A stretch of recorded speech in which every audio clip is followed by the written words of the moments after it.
Hello friends, welcome back to my channel Himanshu classes. दोस्तों, head teacher examination के DElEd syllabus के अंतर्गत मैंने अपने चैनल के थ्रू आपको यूनिट 1 से यूनिट 5 तक की जानकारी दे दी है एमसीक्यू बिट डिटेल्स के साथ। दोस्तों, आज इस वीडियो में मैं आपको इस क्रम को आगे बढ़ाते हुए यूनिट 6 का फर्स्ट पार्ट आपके बीच में लेकर के आया हूँ। इस यूनिट में मैं आपको दो टॉपिक के ऊपर एमसीक्यू डिटेल्स के साथ आपके बीच में लेकर के आया हूँ। इसमें टॉपिक 1 जो है दोस्तों, वो है निकटवर्ती जिला स्तरीय संस्थाएं, जिसके अंतर्गत दोस्तों सीआरसी, बीआरसी, डैट वगैरह आते हैं। और जो टॉपिक नंबर 2 है वो है राज्य स्तरीय संस्थाएं, जिसके अंतर्गत SCERT से लेकर के दोस्तों बिहार मुक्त विद्यालयी शिक्षण एवं परीक्षा बोर्ड। दोस्तों, ये पूरी जानकारी यानी यूनिट 6 के अंतर्गत जो टॉपिक नंबर 1 है उसकी पूरी जानकारी और टॉपिक नंबर 2 है उसकी पूरी जानकारी मैं आज आपको देने जा रहा हूँ। जो बच जाएगा टॉपिक नंबर 3 उसे मैं नेक्स्ट क्लास में आपके लिए लेकर के आऊँगा, क्योंकि वो जो टॉपिक 3 है वो थोड़ा सा ब्रॉड है। तो दोस्तों, शुरू करते हैं यूनिट 6 का फर्स्ट पार्ट का यह वीडियो, जिसमें एक एक क्वेश्चन बहुत ही इम्पॉर्टेंट हैं। मैंने कोशिश किया है कि उन सभी तरह के क्वेश्चन आपके बीच में रखूं जो आपके एग्जामिनेशन में आ सकते हैं। दोस्तों, स्क्रीन पर आप देख रहे हैं हेड टीचर एग्जामिनेशन 2022। इसके अंतर्गत डीएलएड सिलेबस है। इसमें आपको यूनिट 6 का पार्ट 1 का यह वीडियो है। दोस्तों, इसमें हम लोग दो टॉपिक पर आज स्टडी करेंगे, जिसमें टॉपिक 1 में मैं आपको सीआरसी, बीआरसी, डैट और पीटीईसी के बारे में बताऊंगा। वहीं टॉपिक 2 के अंतर्गत मैं आपको SCERT, बीईपीसी, बीएसईबी, बीएसएसबी, बीएसएमईबी, साथ ही साथ बीबीओएसई, इन सब के बारे में मैं आज आपको एमसीक्यू बिट डिटेल्स के साथ आपके बीच में रखने जा रहा हूँ। मतलब जो आप वीडियो देखने जा रहे हैं उसका जो टाइप है वो टाइप है एमसीक्यू विद डिटेल्स। ये ध्यान रखेंगे आप, ये दोनों आपको मैं बेहतर तरीके से समझाने वाला हूँ। क्वेश्चन नंबर 1 है कि संकुल संसाधन केंद्र सीआरसी की स्थापना क्यों की गई। अब देखिए, ऑप्शन यहाँ पर हैं 5। दोस्तों, मैंने कोशिश किया है और पहले भी आपने 5 यूनिट अगर देखा होगा, पाँचों यूनिट का वीडियो अगर आपने देखा होगा तो ज़रूर ये अनुभव किया होगा कि मैं जो भी क्वेश्चन आपके बीच में रखता हूँ वो एक क्वेश्चन के रूप में तो आता है, लेकिन कम से कम आपको 5 क्वेश्चंस का आंसर दे करके जाता है। तो यहाँ पर संकुल संसाधन केंद्र सीआरसी की स्थापना क्यों की गई, इसमें जो पहला ऑप्शन है कि सीआरसी के अंतर्गत आने वाले विद्यालयों एवं शिक्षकों के मार्गदर्शन हेतु, तो ये जो ऑप्शन ए आप देख रहे हैं वो सही जवाब है। ऑप्शन बी है कि इनके व्यावसायिक विकास हेतु, ये भी सही है। पर्यवेक्षण हेतु, तो ऑप्शन सी भी सही है। शैक्षिक सहयोग एवं निगरानी हेतु, तो सीआरसी का तो ये मूल उद्देश्य है शैक्षिक सहयोग और निगरानी।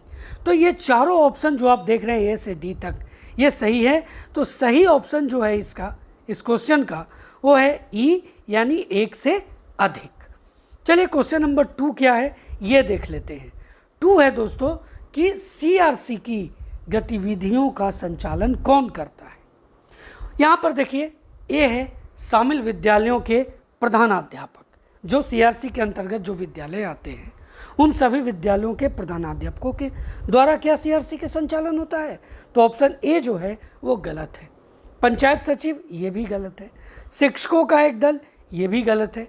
नियुक्त समन्वयक, जो समन्वयक होते हैं जिन्हें आप CRCC कहते हैं, CRCC के नाम से पुकारते हैं दोस्तों, वो जो होते हैं वो सीआरसी के गतिविधियों का संचालन करते हैं। क्वेश्चन नंबर 3 है कि यदि किसी शिक्षक को किसी विषय वस्तु को समझाने में, देखिए यहाँ पर समझाने कर लेंगे, इसे समझाने में कठिनाई आ रही है, वह शिक्षा के नवाचारों के बारे में जानकारी एवं प्रशिक्षण चाहता है, तो उसे संपर्क करना चाहिए। किससे करना चाहिए? प्रधानाध्यापक से, प्रखंड शिक्षा पदाधिकारी से, शिक्षक प्रशिक्षक से, या संकुल समन्वयक से, या इनमें से कोई नहीं, या एक से अधिक। देखिए यहाँ पर प्रधानाध्यापक से तत्काल प्रभाव से तो वो वहाँ पर जब तुरंत दिक्कत आ रही है तो प्रधानाध्यापक से वो इसके बारे में चर्चा कर सकते हैं। लेकिन जो सबसे उपयुक्त आंसर है कि जहाँ पर शिक्षा के नवाचारों के बारे में जानकारी मिलेगी, प्रशिक्षण मिलेगा, तो उस मामले में प्रधानाध्यापक आंसर नहीं होगा, वो ऑप्शन डी होगा, संकुल समन्वयक से। यानी यदि किसी शिक्षक को किसी विषय वस्तु को छात्रों को समझाने में कठिनाई आ रही है, वह शिक्षा के नवाचारों के बारे में जानकारी और प्रशिक्षण चाहता है, तो उसे संकुल समन्वयक से संपर्क करना चाहिए। अब क्या होगा, संपर्क होने से अगली बैठक में उनके इस समस्याओं को दूर की जाएगी, नई नई चीज़ों के बारे में बताई जाएगी, शिक्षा के नवाचारों के बारे में बताई जाएगी और कुछ विशेष प्रशिक्षण भी दिया जाएगा। तो ये सब चीज़ें होंगी यहाँ पर। क्वेश्चन नंबर 4 है कि संकुल समन्वयक केंद्र का निम्नलिखित में से दायित्व नहीं है। अब देखिए क्या दायित्व नहीं है, एक एक करके हम लोग यहाँ पर ऑप्शन देखते हैं।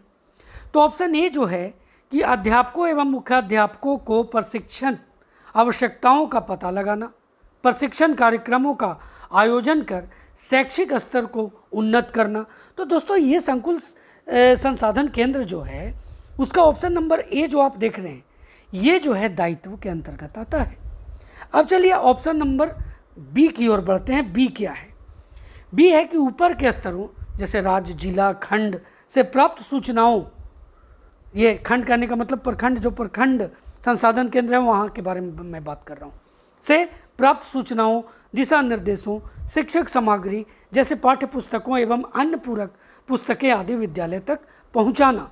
तो ये भी जो है वो CRC के अंतर्गत आता है, संकुल संसाधन केंद्र के अंतर्गत आता है।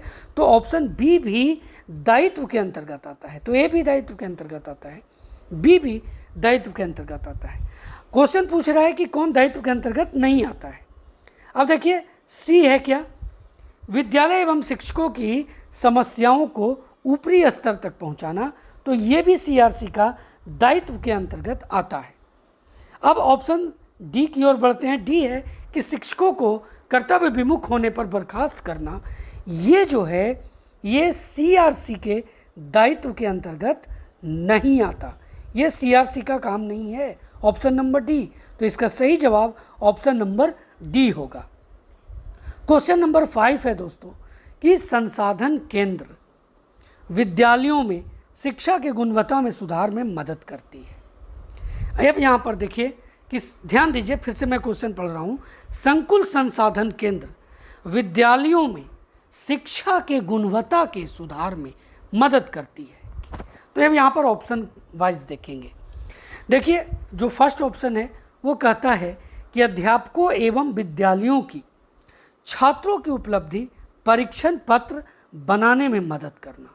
तो ऑप्शन ए जो है ना वो सही है, गुणवत्ता में सुधार में मदद करता है, इसके अंतर्गत ऑप्शन ए आता है। बी है गुणवत्ता निगरानी प्रारूपों द्वारा विभिन्न प्रकार के सूचनाओं एवं आंकड़े विद्यालयों से प्राप्त करके अपनी टिप्पणी एवं विश्लेषणात्मक रिपोर्ट तैयार करना एवं प्रत्येक सत्र की रिपोर्ट खंड स्तर के अधिकारियों यानी समन्वयकों को भेजना। ऑप्शन बी भी सही है, ये भी विद्यालयों में शिक्षा की गुणवत्ता के सुधार में मदद करती है। अब आगे बढ़ते हैं। ऑप्शन सी क्या है? ऑप्शन सी जो है दोस्तों वो है कि समुदाय के प्रतिनिधियों के लिए प्रशिक्षण कार्यक्रम आयोजित कर शिक्षा का अधिकार अधिनियम 2009 एवं शिक्षा के गुणवत्ता परक सुधारों में उनकी सूचना के बारे में अवगत कराकर उन्हें विद्यालय के प्रबंधन में सक्रिय भूमिका के लिए प्रेरित करना। तो ये भी ऑप्शन सी भी सही जवाब है, यानी ये भी गुणवत्ता के अंतर्गत आता है। डी जो है वो संकुल स्तर पर विषय विशेषज्ञों को का एक संदर्भ समूह गठित करना एवं समय समय पर उनकी सेवाओं का लाभ विद्यालय एवं शिक्षकों तक पहुंचाना। तो ये भी सही है, यानी यहाँ ए से ले करके दोस्तों डी तक जितना भी आपने ऑप्शन देखा वो सब इस गुणवत्ता के अंतर्गत आते हैं। तो सही जवाब यहाँ पर भी ऑप्शन ई होगा, एक से अधिक। अब आगे बढ़ते हैं। देखिए यहाँ पर एक मैं आपके लिए क्वेश्चंस अलग से बना करके रखा हूँ। मैंने पहले ही बताया कि जो भी चीज़ें मैं आपको बताता हूँ वो अगर मैं यहाँ पर आपको 40 क्वेश्चंस का सेट लेकर के आया हूँ तो वो 40 नहीं दोस्तों, उसमें मल्टीपल 3 आप कर लें, उतने क्वेश्चंस इन सब टॉपिक से आपके बीच में मैं रखने जा रहा हूँ। तो यहाँ पर एक क्वेश्चन है कि संकुल संसाधन केंद्र क्या है, बहुत ही महत्वपूर्ण बात। अब देखिए यहाँ पर CRC जो है, जिसे आप संकुल संसाधन केंद्र कहते हैं, का तात्पर्य है प्राथमिक विद्यालयों के एक समूह के अकादमिक पर्यवेक्षण, अनुसमर्थन तथा उन विद्यालयों में पदस्थापित शिक्षकों के अकादमिक मूल्यांकन, पर्यवेक्षण एवं अनुसमर्थन प्रदान करने हेतु स्थापित किया गया है। यह है संकुल संसाधन केंद्र। आप इसे नोट जरूर कर लेंगे, बहुत ही इंपॉर्टेंट है, इससे बहुत सारे क्वेश्चंस बनेंगे। मैंने ऐसा क्वेश्चन बनाने की कोशिश यहाँ पर नहीं की, आपको सीधे सीधे यहाँ पर डिटेल के रूप में मैंने बता दिया है। अब नेक्स्ट क्वेश्चन की ओर बढ़ते हैं। क्वेश्चन नंबर 6 है कि प्रखंड संसाधन केंद्र BRC एक कड़ी के रूप में कार्य करते हैं। किसके किसके बीच कड़ी के रूप में ये कार्य करते हैं, ये है क्वेश्चन। अब देखिए, प्रधानाध्यापक और शिक्षकों के बीच, ऑप्शन ए आप देख जो रहे हैं, ये इसका जवाब नहीं होगा। संकुल संसाधन केंद्र CRC और जिला शिक्षा एवं प्रशिक्षण संसाधन केंद्र डाइट के बीच जो 6 आप देख रहे हैं, ये सही है। सी जो है विद्यालय और CRC के बीच, ये नहीं है। प्रधानाध्यापक एवं शिक्षा विभाग के बीच, ये भी नहीं है। सही जवाब ऑप्शन नंबर बी है यहाँ पर। देखिए यहाँ पर क्वेश्चन नंबर 7 है कि प्रखंड संसाधन केंद्र यानी BRC का मुख्य दायित्व है। क्या दायित्व है? अब यहाँ पर 7 में देखिए, ऑप्शन ए जो है वो है कि सेवारत अध्यापकों के प्रशिक्षण एवं पुनर्बोधात्मक प्रशिक्षण आयोजन करना, साथ ही शिक्षक को प्रभावी एवं रुचिपूर्ण बनाना। तो ये जो ऑप्शन ए है, ये इसका दायित्व के अंतर्गत आता है।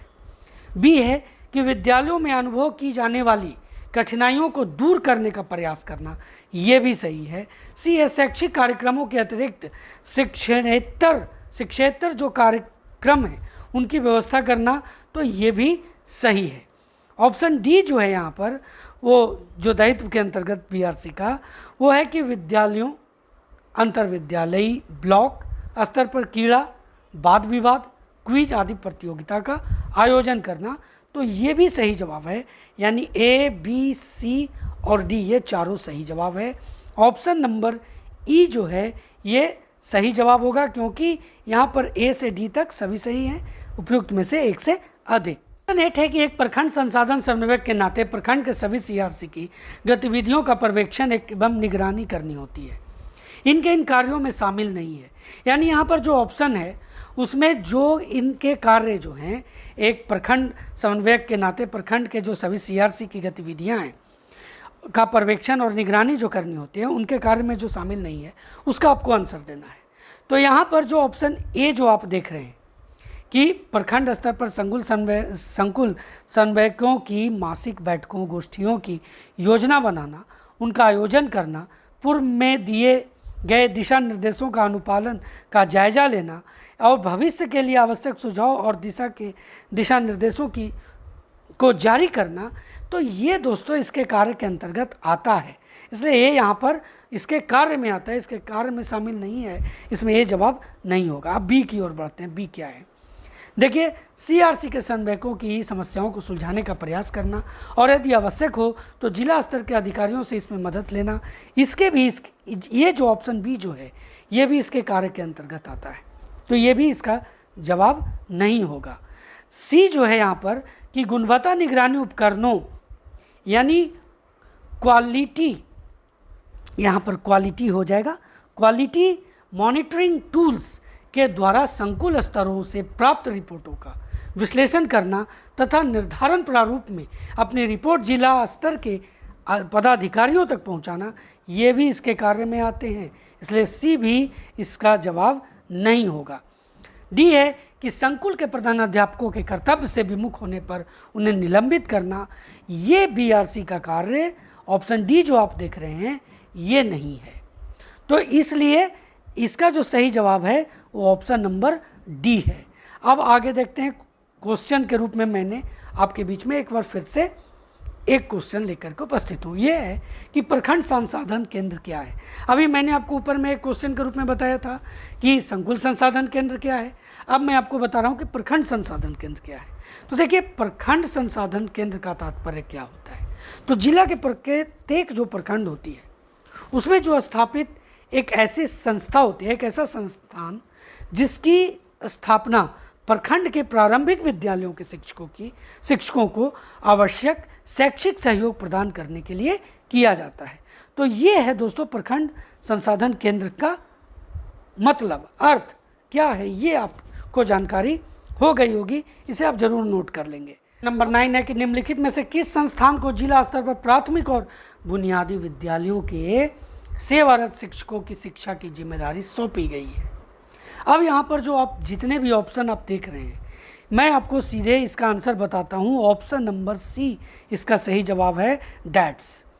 डैट्स जो है दोस्तों, ये जिला स्तर पर प्राथमिक और बुनियादी विद्यालयों के जो सेवारत शिक्षक होते हैं उनकी शिक्षा की जिम्मेदारी इनको सौंपी गई है। क्वेश्चन नंबर 10 है कि पिंक गाइड बुक के अनुसार डाइट में कितने विभाग होते हैं। अब देखिए यहाँ पर जो सही जवाब है वो दोस्तों ऑप्शन नंबर सी है 9, और इन 9 के मैं आपको अभी नाम बताने जा रहा हूँ। देखिए वो जो नाम है डाइट के विभाग के वो ये है दोस्तों। इसमें नंबर 1 आप जो देख रहे हैं प्रशासनिक शाखा प्रभाग, पाठ्यक्रम शिक्षण सामग्री विकास एवं मूल्यांकन, 3 जो है शैक्षिक प्रौद्योगिकी विभाग, 4 जो है सेवा पूर्व शिक्षण प्रशिक्षण यानी प्री सर्विस ट्रेनिंग, और 5 जो है वो सेवारत शिक्षण प्रशिक्षण यानी इन सर्विस ट्रेनिंग, 6 जो है नवाचार समन्वय प्रभाग, उसके बाद 7 है कार्यानुभव विभाग, 8 जो है वो जिला संसाधन इकाई विभाग, और नंबर 9 यानी 9 जो है वो नियोजन एवं प्रबंधक विभाग। तो ये 9 विभागों के नाम हैं, आप इन्हें जरूर नोट कर लेंगे। दोस्तों क्वेश्चन नंबर 11 है कि डाइट में सेवाकालीन शिक्षक प्रशिक्षण देने के लिए कितने विभाग स्थापित किए गए हैं।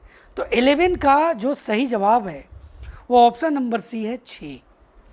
अब देखिए 12 है कि डाइट संस्थानों के नोडल एजेंसीज में से कौन कौन है। अब 12 का जो सही जवाब है दोस्तों वो है ऑप्शन नंबर डी SIERT। ये इसका सही जवाब है, आप इसका नाम याद रखेंगे SIERT। यहाँ पर आपके दिमाग में आ रहा होगा कि SIERT का फुल फॉर्म क्या होता है। तो मैं आपको बता दूँ, S for state, I for institute, of, E for educational, R for research and training, ये इसका फुल फॉर्म होता है। और दोस्तों हिंदी में अगर हम लोग इसे बोलें तो राज्य शैक्षिक अनुसंधान एवं प्रशिक्षण संस्थान, ये डाइट के अंतर्गत आने वाली जो नोडल एजेंसी है SIERT, इसका फुल फॉर्म हो गया। अब चलिए क्वेश्चन नंबर 13 क्या है ये देखते हैं। तो वर्तमान में कितने जिलों में डाइट स्थापित की गई है। अब देखिए इसका जो सही जवाब है वो ऑप्शन नंबर डी है 35 जिलों में। ये मैं आपको बता रहा हूँ, ये बिहार के बारे में आपको बता रहा हूँ। तो बिहार के 35 जिलों में डाइट स्थापित की गई है। देखिए क्वेश्चन नंबर 14 है कि शिक्षक शिक्षा महाविद्यालय के प्रारंभ किए जाने हेतु सुझाव दिया गया, किसके द्वारा दिया गया। राष्ट्रीय शिक्षा नीति 1982, राष्ट्रीय शिक्षा नीति 1986, राष्ट्रीय शिक्षा नीति 1972, राष्ट्रीय शिक्षा नीति 2006।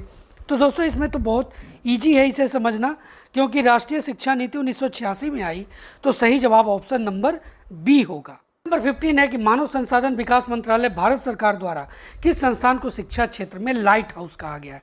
तो दोस्तों इसका जो सही जवाब है ना, वो जितना भी आप ऑप्शन देख रहे हैं उसका ऑप्शन नंबर ए डाइट जो है वो सही जवाब है। बाकी जितने भी हैं वो इसमें गलत हैं। ऑप्शन ए को जो है यानी डाइट को मानव संसाधन विकास मंत्रालय भारत सरकार द्वारा शिक्षा क्षेत्र में लाइट हाउस कहा गया है। क्वेश्चन नंबर 16 जो है कि डाइट की स्थापना कब की गई। क्वेश्चन बहुत इंपॉर्टेंट है और इसका जो सही जवाब है वो है ऑप्शन नंबर सी 1988 में डाइट की स्थापना की गई।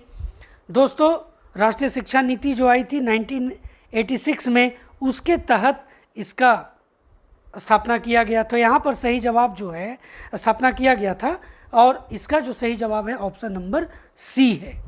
अब देखिए आगे बढ़ते हैं। क्वेश्चन नंबर 17 है कि डाइट के कितने प्रभाग हैं? तो 17 का सही जवाब है ऑप्शन नंबर सी, 8 प्रभाग हैं डाइट के। अब देखिए क्वेश्चन 18 है कि प्राथमिक स्तर के शिक्षकों को सेवा पूर्व प्रशिक्षण देने का कार्य कौन करता है? तो 18 में जैसा कि हम लोग शुरू से ही पढ़ते आ रहे हैं, इसका सही जवाब है डाइट, ऑप्शन नंबर सी। दोस्तों क्वेश्चन नंबर 19 है कि जिला शिक्षा एवं प्रशिक्षण संस्थान का प्रमुख उद्देश्य है 19। अब देखिए यहाँ पर प्रमुख उद्देश्य की बात हो रहा है, तो जिले में शिक्षकों को नियुक्ति देना, अभिभावक छात्रों को प्रशिक्षण देना, अध्यापकों का स्थानांतरण करना। प्रमुख उद्देश्य के मामले में अगर देखें तो ये तीनों जो है वो गलत है। सही जवाब ऑप्शन डी है, सेवा पूर्व एवं सेवारत प्राथमिक उच्च प्राथमिक शिक्षकों के, प्राथमिक और उच्च प्राथमिक यहाँ पर दोनों, ठीक है, शिक्षकों के प्रशिक्षण कार्यक्रम का आयोजन करना, ये प्रमुख उद्देश्य है किसका? तो डाइट का। एक महत्वपूर्ण और इम्पॉर्टेंट डिटेल्स मैं आपके बीच में रखने जा रहा हूँ और वो है कि डाइट का कार्य। यहाँ पर मैं आपको एक एक करके बताता हूँ। देखिए सरकार द्वारा शिक्षा के क्षेत्र में लाई गई नई योजनाओं को स्कूल में लागू करने की जिम्मेदारी डाइट की होती है। ये जो डाइट के कार्य आप देख रहे हैं उसके अंतर्गत मैं बता रहा हूँ। यानी शिक्षा के क्षेत्र में जितनी भी योजनाएं हैं जो स्कूल में लागू करने की जो जिम्मेदारी है वो डाइट की होती है। किसी भी प्रकार के शिक्षा के क्षेत्र में आने वाले जो नवाचार होते हैं, इनोवेशन होते हैं, के बारे में शिक्षकों को अवगत कराना डाइट का काम होता है। इन सर्विस या प्री सर्विस ट्रेनिंग प्रदान करना डाइट का काम है। शिक्षा में नवाचार को बढ़ाना, जिला स्तर पर शैक्षिक तकनीक का विस्तार करना, शिक्षा संस्थानों एवं नोडल स्कूलों को परामर्श और सहायता देना। अब देखिए आगे, स्थानीय आवश्यकताओं हेतु पाठ्यक्रम का निर्माण करना, सर्व शिक्षा अभियान को सफल बनाना, शिक्षकों की शैक्षिक गुणवत्ता को बढ़ाने के लिए दोस्तों वर्कशॉप और सेमिनार का आयोजन करना, ये डाइट का मुख्य कार्य है। ये जितने भी मैंने आपको बताया। क्वेश्चन नंबर 20 है कि प्राथमिक शिक्षक शिक्षा महाविद्यालय यानी PTEC संचालित करता है, क्या संचालित करता है, ये यहाँ पर क्वेश्चन है। अब देखिए यहाँ पर ऑप्शन ए जो है कि शिक्षकों के सेवा पूर्व प्रशिक्षण, ये सही जवाब है। ये संचालित करता है कौन? प्राथमिक शिक्षक शिक्षा महाविद्यालय PTEC। शिक्षकों के सेवारत प्रशिक्षण, ये भी इसका सही जवाब है। सामुदायिक कार्यों का विकास, ये भी सही जवाब है। सामाजिक चेतना हेतु कार्य, ये भी सही जवाब है। यानी इसका सही जवाब ऑप्शन नंबर ई, उपयुक्त में से एक से अधिक। चलिए क्वेश्चन 21 जो है दोस्तों कि इन महाविद्यालयों की आवश्यकता क्यों है इन महाविद्यालयों की आवश्यकता? तो इसमें ऑप्शन ए जो आप देख रहे हैं वो है कि समाज में परिवर्तन के साथ साथ शिक्षण विधियों में भी परिवर्तन लाते हैं ऐसे महाविद्यालय जो हैं, तो ये सही है। शैक्षिक अनुसंधान एवं पाठ्यक्रम में परिवर्तन करते हैं, ये भी सही है।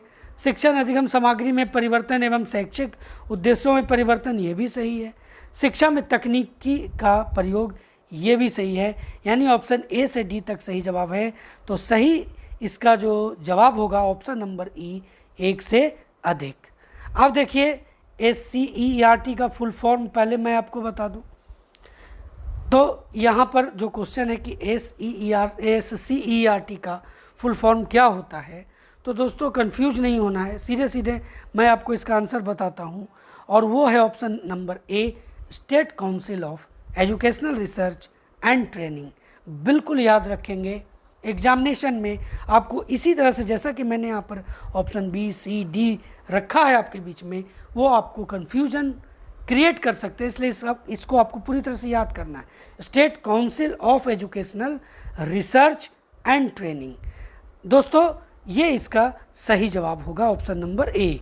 देखिए हिंदी में अगर बात करें SCERT का, तो उसका अर्थ होता है हिंदी में, इसका जो पूर्ण नाम जो होता है वह है राज्य शिक्षा शोध एवं प्रशिक्षण परिषद। अब देखिए SCERT क्या है, इसके बारे में पूरी जानकारी ले लेते हैं क्या है। तो देखिए यह राज्य शैक्षिक अनुसंधान और प्रशिक्षण परिषद, जिसे SCERT कहा जाता है, ये इसका पूरा नाम हो गया। SCERT दिल्ली सरकार का एक स्वायत्त निकाय है। ये बहुत ही इंपॉर्टेंट लाइन है।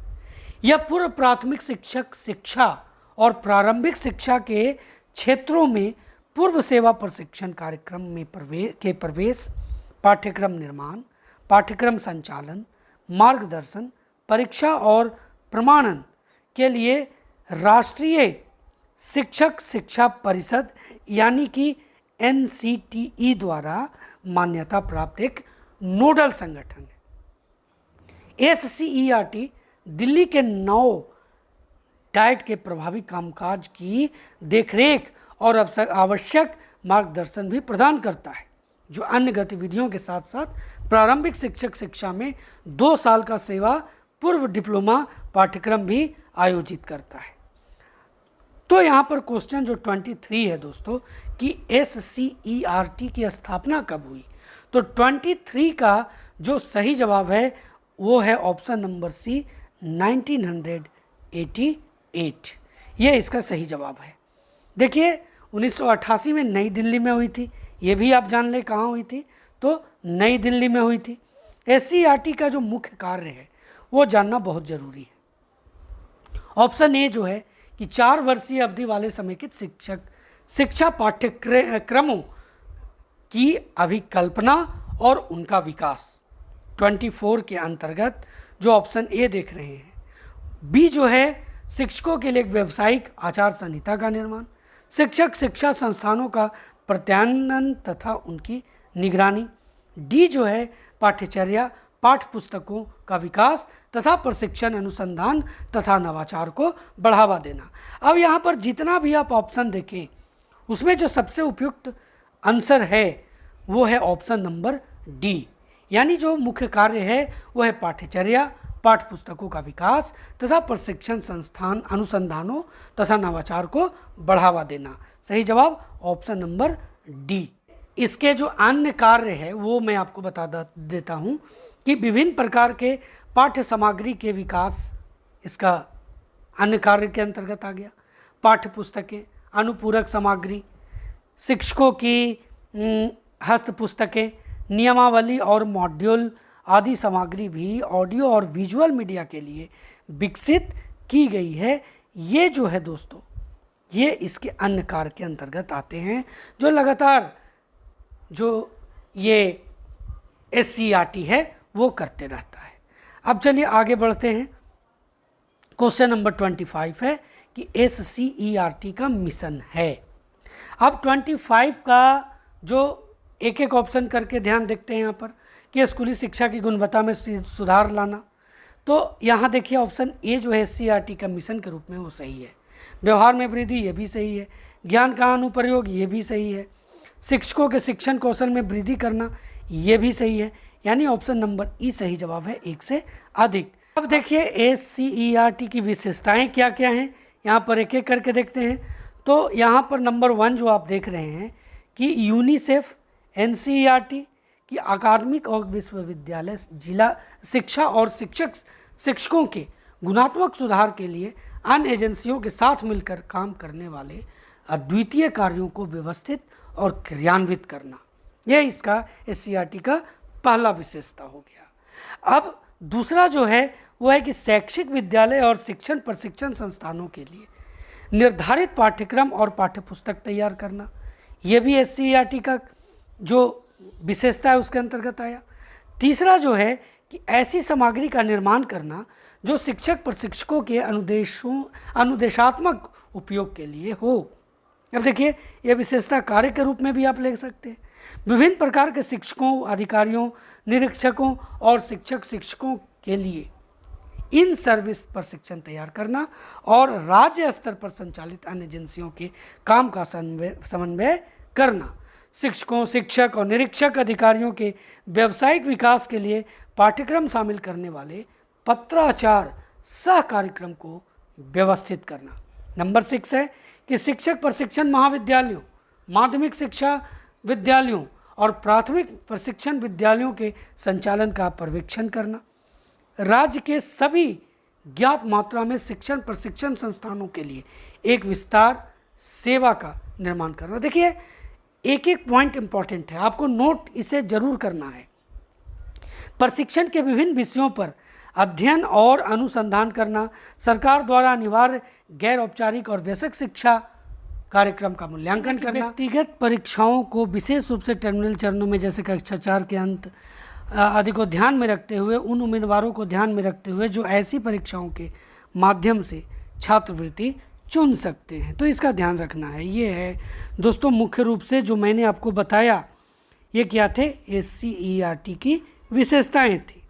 अब चलिए आगे नेक्स्ट क्वेश्चन देखते हैं। क्वेश्चन नंबर 26 है कि SCERT के कितने विभाग हैं। तो 26 का जो सही जवाब है वह है ऑप्शन नंबर सी 12। SCERT के 12 विभाग हैं। अब देखिए विभाग कौन कौन है इसके भी बारे में भी जान लेते हैं। एक जो है प्रारंभिक बचपन और प्राथमिक शिक्षा विभाग, गैर औपचारिक शिक्षा विभाग, पाठ्यक्रम अनुसंधान और विशेष पाठ्यक्रम नवीनीकरण परियोजना का विभाग। नंबर 4 है वैज्ञानिक और गणितीय शिक्षा विभाग। 5 है जनसंख्या शिक्षा विभाग। 6 शिक्षण और सेवा शिक्षा विभाग। 7 शैक्षिक प्रौद्योगिकी विभाग। वहीं 8 है निरीक्षण और मार्गदर्शन विभाग का सुधार। नंबर 9 है कि अनुसंधान विभाग का समन्वय है। कला और सौंदर्य शिक्षा का विभाग, कमजोर वर्गों के लिए प्रौढ़ शिक्षा और शिक्षा विभाग। और नंबर 12 है प्रकाशन विभाग। 27 है कि SCERT एक निकाय है, राज्य स्तरीय, संघ निकाय, स्वायत्त, निजी। तो दोस्तों 27 का जो सही जवाब है वह है ऑप्शन नंबर सी, ये स्वायत्त निकाय है। 28 कहता है कि बिहार शिक्षा परियोजना परिषद का गठन करने का उद्देश्य है। 28 अब देखिए पहला यहाँ पर जो बिहार शिक्षा परियोजना परिषद है उसका गठन करने का उद्देश्य के बारे में मैं आपको बता रहा हूँ। तो शिक्षण के क्षेत्र में आ रही कमियों और खामियों को दूर करना, तो ये सही है। सभी वर्गों तक प्रारंभिक शिक्षा पहुँचाना, ये भी ठीक है। सी जो है कि विद्यालयों के मूलभूत सुविधाओं की पूर्ति हेतु कार्य करना, ये जो आप ऑप्शन सी देख रहे हैं ये भी सही है, यानी A, B और C ये तीनों सही है। वहीं डी है कि विद्यालयों की शिक्षण व्यवस्था के सुधार हेतु कार्य करना, ये भी सही है, यानी ऑप्शन ई इसका सही जवाब है, 1 से अधिक। 29 है कि बिहार शिक्षा परियोजना की शुरुआत कब की गई थी। तो 29 का जो सही जवाब है वह है ऑप्शन नंबर सी 1991।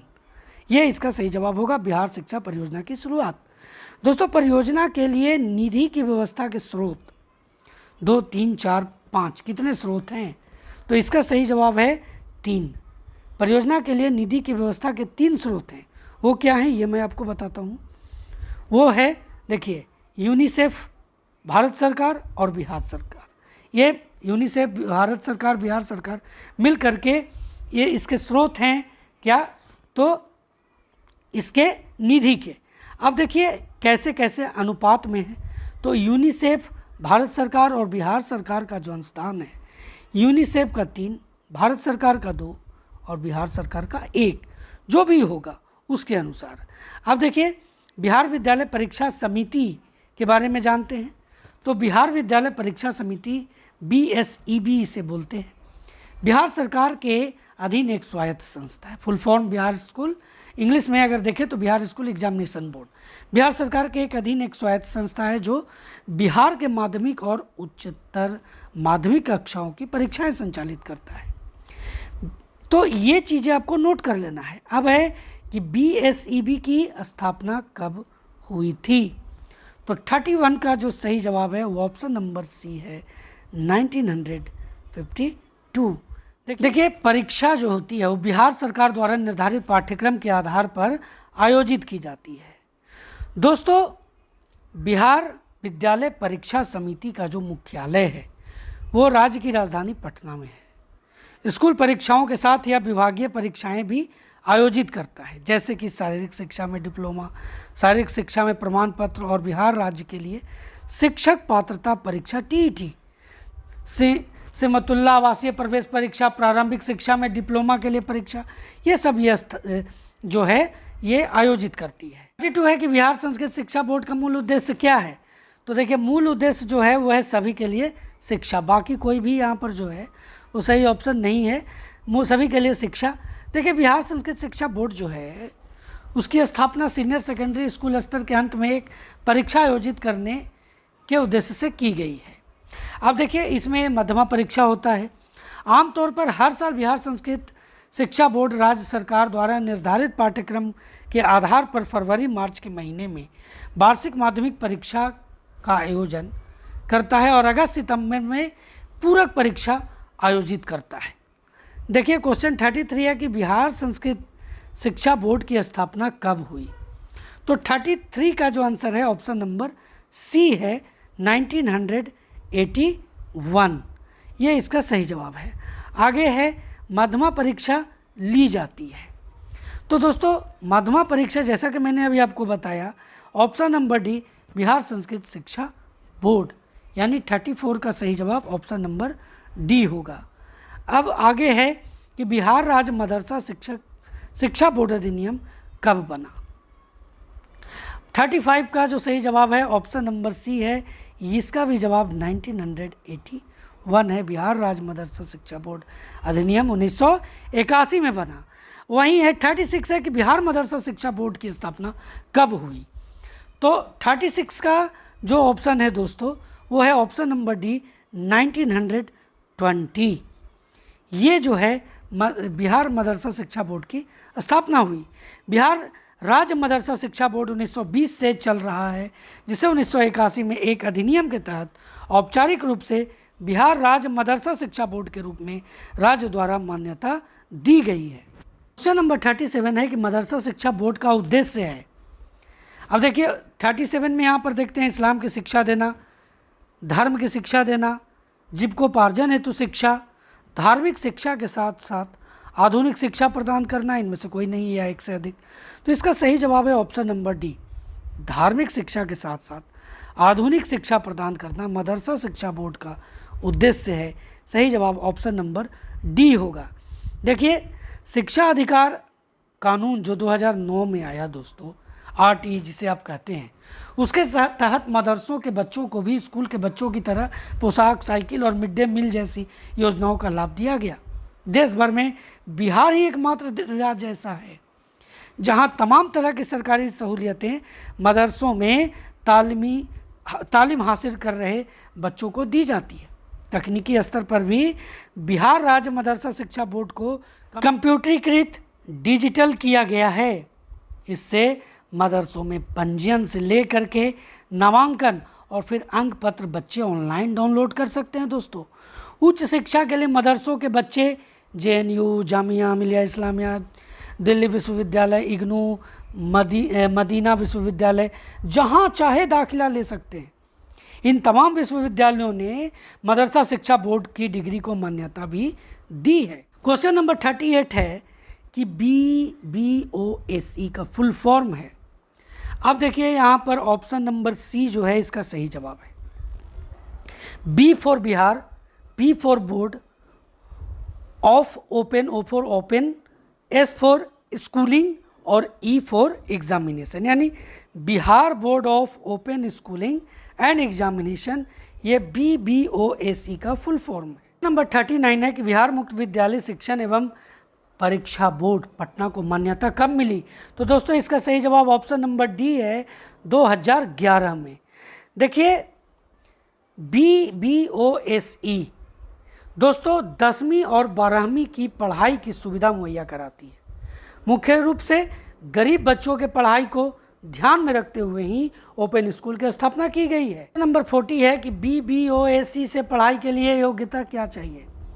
तो ए है यहाँ पर जो आप देख रहे हैं ऑप्शन में कि किसी भी बोर्ड से 8वीं 9वीं की पढ़ाई की हो, सही है। किसी भी बोर्ड से 10वीं की परीक्षा फेल हो, ये भी सही है।